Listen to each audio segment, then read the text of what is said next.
what what led you to pick Elizabeth Price? What led you to pick a restoration? And what was the process like for you in writing this?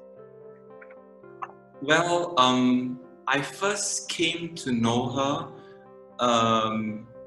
when she won Turner Prize. And then my parents were like, oh, you know, this artist won Turner Prize, it's in the news, and she's going to be a tutor at Ruskin. And at the time, I had just got accepted. So they were like so over the moon that I would get somebody like that.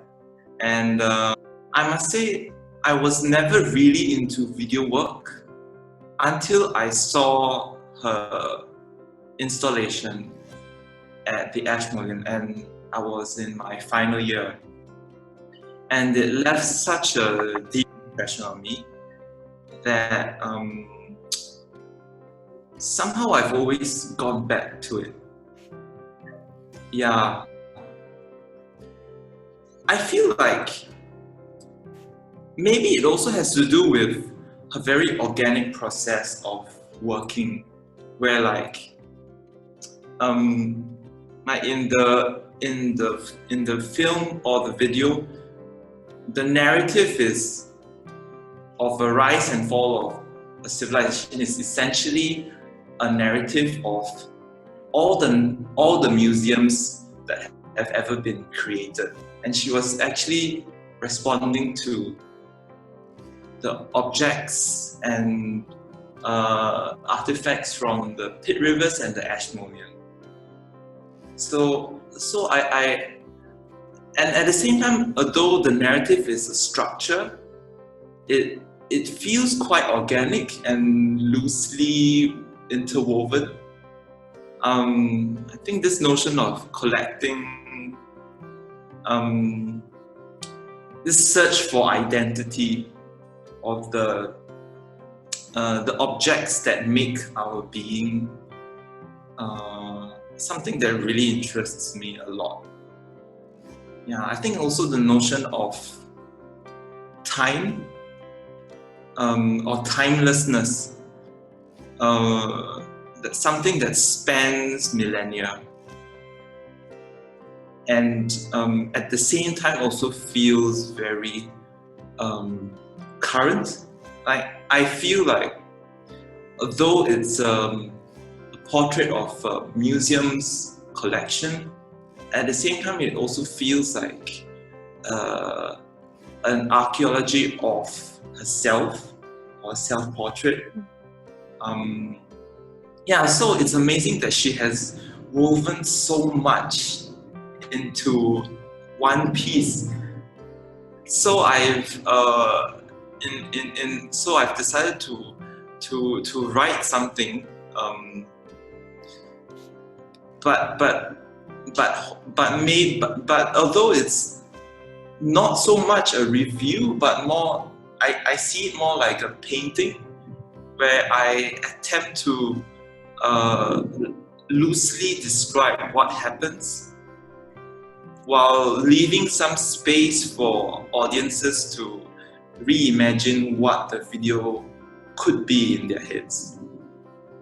Yeah, and I think the narrative in the film also serves as the structure for the essay. Yeah, so it's almost as though you are experiencing this installation as the text unfolds on paper. Yeah. Have you found that does this work resonate in your own painting practice? Yes, very much, because in a way I feel like painting is a very open and fluid thing, and I like to combine and recombine hybrid forms and influences. Yeah, but also I think a lot of her interests are also my interests: history, identity, digital collections. yeah, especially due to financial and space constraints. I have like folders of all my favorite artists on my Mac and all that and random stuff I've seen on the internet or Instagram. I also like how the digital interfaces with the layers of objects that she has edited into a video. I found that so interesting. Yeah, I think screens are an interest are one of my interests also, and how our bodies react to it, how our smartphones have become an extension of our bodies.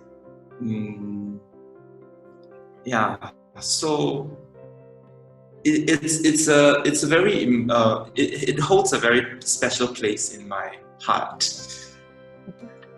Yes, not a painting but a video.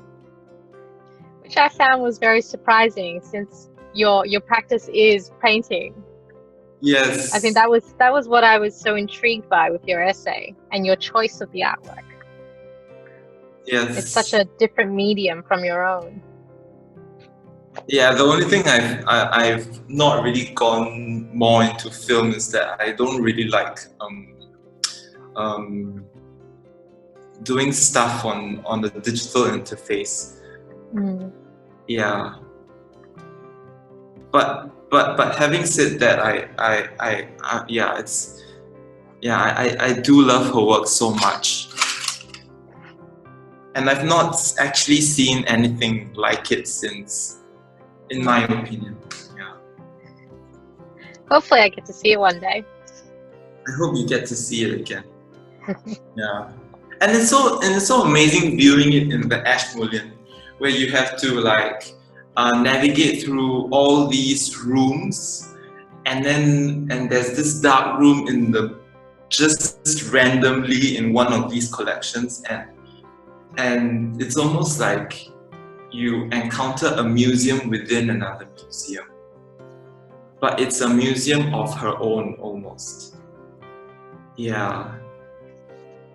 And then leaving the room and seeing all these archaeological shards outside kind of makes you see them in a very different context. It's just almost as though they've been reanimated. Yeah, so that was very special for me. Because when did you go to see it? In 2016. Yeah, my final year at the Ruskin. Yeah. What was it like at the Ruskin? Ruskin wasn't too kind on painters. But then coming from the Ruskin to the RCA, it was still like I was a plant that's now transported into an amazing jungle. I think that was when I really learned and grew a lot as a painter, being surrounded by so many other painters and the conversations we have amongst each other.